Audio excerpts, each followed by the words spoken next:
उसके चरणों में जाकर बस केवल निवेदन कर देने पर भी सुख का अनुभव हो जाता है, आनंद का अनुभव हो जाता है और जीवन के कई दुख तकलीफ अपने आप मिट जाते हैं।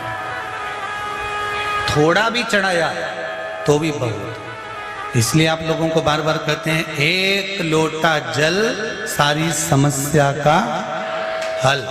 ज्यादा नहीं मिले तो एक बेलपत्र चढ़ा दो, बहुत जरूरी नहीं है कि तुम थैली भर कर ला।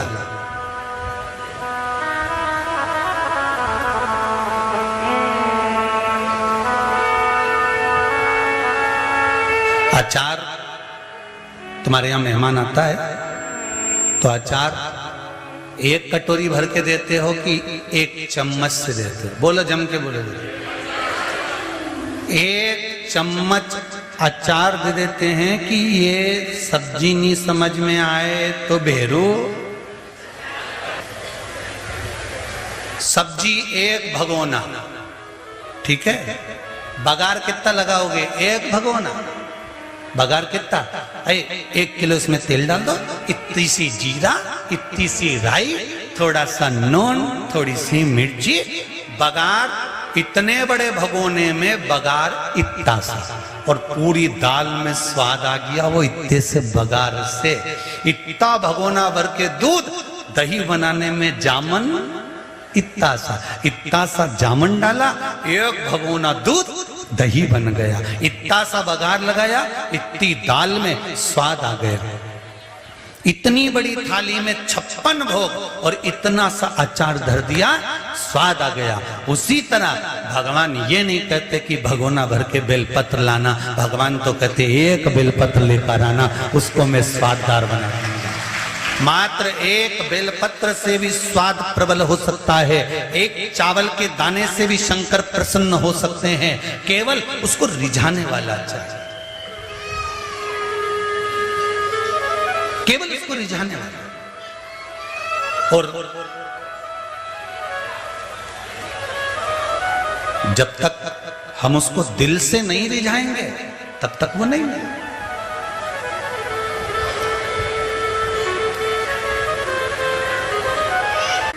पर सोना कितना भी कीमती हो जाए, उसमें सुगंध आएगी क्या? नहीं। वो भले 50,000 रुपये तोला हो जाए, चाहे 40,000 रुपये तोला हो जाए, चाहे 1,000 रुपये जितना लाखों में हो जाए, उसकी कीमत जरूर है, पर उसमें सुगंध नहीं है। फूल की कीमत नहीं होती पर उसमें सुगंध होती है। उसी तरह तुम डॉक्टर बन जाओ, पढ़ लिख कर इंजीनियर बन जाओ, कलेक्टर बन जाओ, एसपी बन जाओ, तुम्हारी मर्जी, बड़े बड़े से बड़े पद पर, सीए, कलेक्टर, एसपी, डीएसपी, जिस पद पर बैठना है तुम्हें उस पद पर बैठ जाओ। तुम पढ़ाई कर कर कीमती तो बन सकते हो, सोने जैसे कीमत वाले भी हो सकते हो, पर जब तक तुम्हें अपने परिवार के संस्कार नहीं होंगे तब तक तुम्हारी कीमत किसी काम नहीं। संस्कार की सुगंध होना चाहिए। फूल में सुगंध होती है, भले उसकी कीमत नहीं हो, पर वो कीमत वाला बन जाता है मात्र सुगंध से। सोने में कीमत होती है पर सुगंध नहीं होती। आभूषण सोने के भी बने, आभूषण फूल के भी बने, पर इसमें सुगंध है, इसलिए यह भगवान को प्रिय है और आनंद है। इसीलिए कहते हैं कि खूब पढ़ो लिखो, खूब मेहनत करो, कर्म करते जाओ। कल भी कथा में कहा था, सब कर्म करो, कर्म करने में पीछे मत हटना, कर्म करने में पीछे ना, खूब मेहनत करो। और मेहनत के साथ में देवाधिदेव महादेव से विनती करते चले जाओ कि बाबा मैं तेरे भरोसे पर हूं, तेरे साथ, तेरे भरोसे के बिना कुछ नहीं।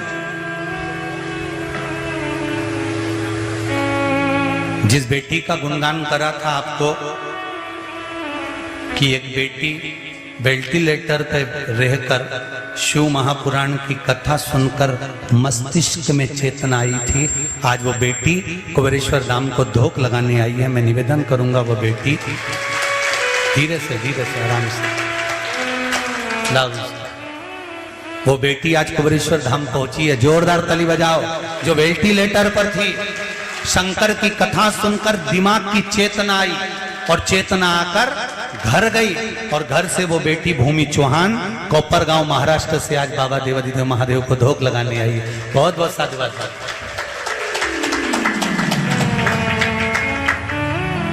स्वस्थ हो बस बाबा, सब बाबा के कारण, हमारा कारण नहीं है। अब तो एक माइक दो ना, जरा सा माइक दो।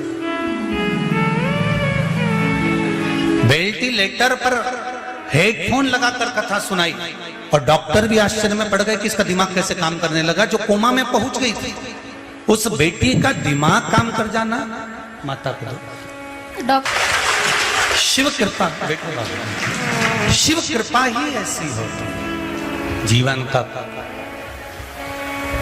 मैं तेरे भरोसे हूँ, मेरे बाबा दया करना, मैं तेरे भरोसे हूँ। मात्र उसका स्मरण कर लेना। अब जरा विचार करो कि वेंटिलेटर पर पड़ा हुआ व्यक्ति और हेडफोन लगा देना, और उसकी श्रवण शक्ति में जो कोमा में पड़ा है और उसकी चित्तवृत्ति में भगवान वापिस चेतना दे देना। कोई दूसरा नहीं आता करने वाला, कोई नहीं। फिर कहेंगे एक डॉक्टर और है, वो देव अधिदेव महादेव, वो शिव बैठा है सम्मुख में।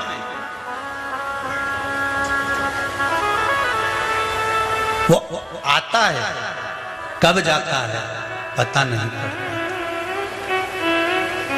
हम तो इस व्यासपीठ से